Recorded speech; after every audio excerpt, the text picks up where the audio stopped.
Rather तुमच्या सूचना घेतल्या आणि जिथे गरज लागली ना तिथे स्वतःचं डोकं सुद्धा चालवलं. पण एवढं सगळं करून काय उपयोग? सावलीचा कौतुक सोहळा समारंभ तर संपतच नाही. बघितलत ना, तिला डोक्यावर घेऊन नाचायला अजून नवीन निमित्त मिळालंय सगळ्यांना. बघितलत ना तिचं कसं स्पेशल वेलकम केलं, फुलांचा वर्षाव केला. काय हो बहिणी, ती सावलीच फक्त या घरची सून आहे. माझं काही अस्तित्वच नाहीये. सगळं कौतुक ते तिच्याच वाट्याला, मला काहीच नाही मिळत. तारा, हो हो हो, एवढं पॅनिक का होतीयस? हे म्हणजे असते एकेकाची वेळ, तुझी पण वेळ येईल. नशीब आपल्याला पण चान्स देणार आणि देतच आहे ना. पण तारा, मला खरं खरं सांग, सारंग आणि त्या मुलीमध्ये काही झालं नाही ना? हो बहिणी, काही नाही झालं त्यांचं. आणि तुमच्यात? बहिणी तुम्हाला सांगू का, जाताना प्रवास कमाल झाला. पण आज ना खूप असा थकवा आलाय, खूप दमायला झालंय, कंटाळा आला हो बहिणी. मी जरा आराम करते.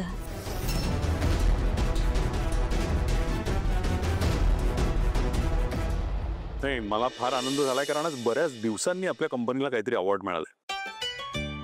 नाहीतर मला आठवतंय एक काळ असा होता जेव्हा सारंगने नुकतंच जॉईन केलं होतं आणि काम बघायला सुरुवात केली होती, तेव्हा ऑलमोस्ट दर महिन्याला आपल्याला काहीतरी अवॉर्ड मिळायचं.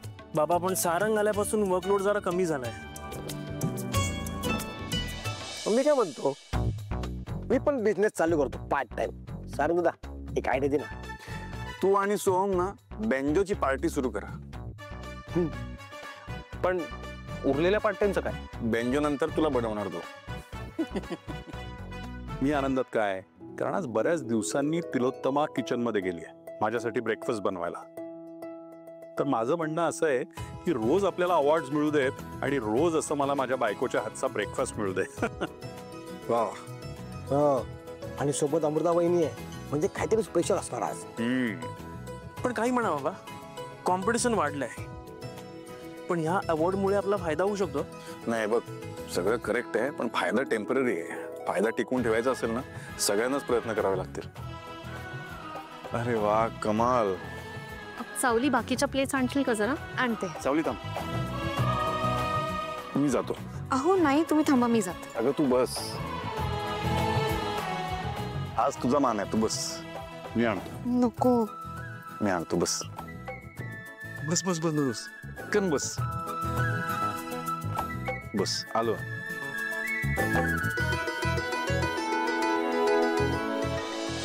तारा, तू मी तुला जे संकटाबद्दल बोललो होतो ते संकट अगदी दाराशी येऊन उभं आहे. संकट? हो, पण आज खूप आनंदाचा दिवस आहे. तुम्हाला सांगते काय काय झालं. मला माहिती आहे, मी बातम्या बघितल्या. सारंगला खूप मोठा पुरस्कार मिळालाय. खरं तर अभिनंदनासाठी मी फोन करणारच होतो, पण सहज माझ्या डोक्यात आलं म्हणून मी तुमच्या दोघांच्या पत्रिका बघितल्या आणि माझा सगळा मोडच ऑफ झाला. सावली, तुझ्या सौभाग्यावर संकट येणार अगदी चोर पावलांनी. समोर उभं असेल पण दिसणार नाही.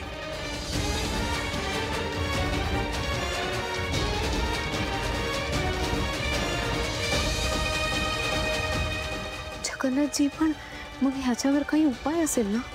एक उपाय आहे. काय? त्यासाठी तुला मला संध्याकाळी भेटावं लागेल, कारण दिवस मावळल्याशिवाय मी त्याच्यावर सध्या बोलूही शकणार नाही. त्यामुळे संध्याकाळी भेट. ठीक आहे.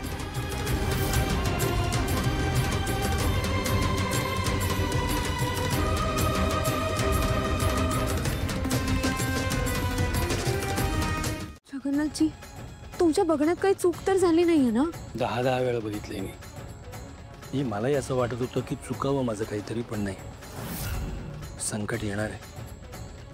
पण नेमकं काय होणार आहे? म्हणजे त्यांच्या जीवाला काही होणार नाही ना? तसंच काहीच आहे. पण पण तू नको घाबरू, मी आहे ना, आहे ना मी.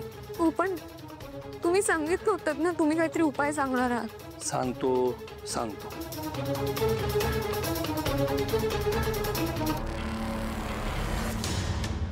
हा धागा पूर्वीकडे तोंड करून तुझ्या हातात घे.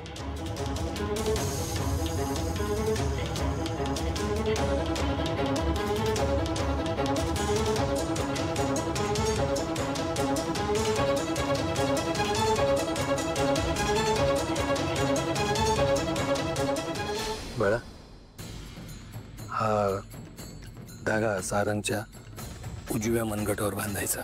हा धागा जोपर्यंत त्याच्या मनगटावर आहे तोपर्यंत कुठलंही संकट त्याच्यावर आलं तरी तो त्यावर मात करू शकेल, त्यातून मार्ग काढू शकेल. पण समजा हा धागा हरवला, गहाळ झाला, तुटला तर मात्र असं समज ना की हा धागा तुझं सौभाग्य वाचवणार आहे.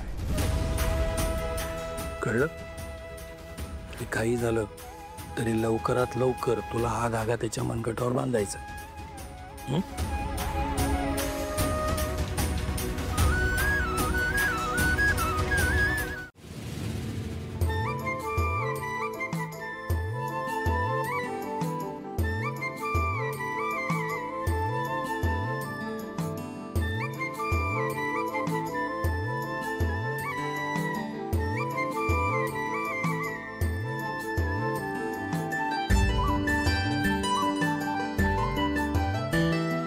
अहो काय करताय, सोडा मला, कोणीतरी बघेल. बघू दे, आता देवदर्शन पण झालं. सोडा ना. नाही सोडणार सावली, सारंग सर सोडा. नाही सोडणार. बायकोवर प्रेम करतोय मी. अजून काय म्हणणार? जाऊ द्या मला. नाही जाऊ देणार. बघू दे, त्याला बघायचं त्याला. जाऊ द्या ना मला. नाही जाऊ देणार सावली. बबलू दादा. हा बबलू ना नेहमी अशा वेळेला येतो.